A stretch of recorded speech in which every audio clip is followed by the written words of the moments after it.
Hello, in this video I will show you how to set a song as your ringtone on the Samsung Galaxy S25 Plus.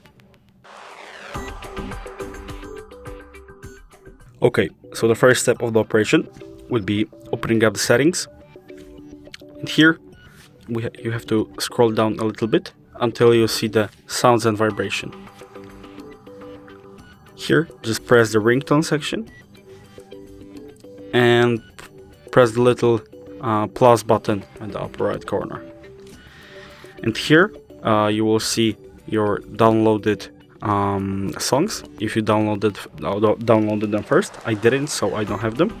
And you will see your song here. Or if you don't see them, just go to folders and find them manually through the file explorer.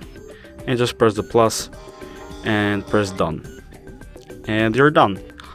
If you considered the video helpful, leave a like, subscribe, and thanks for watching.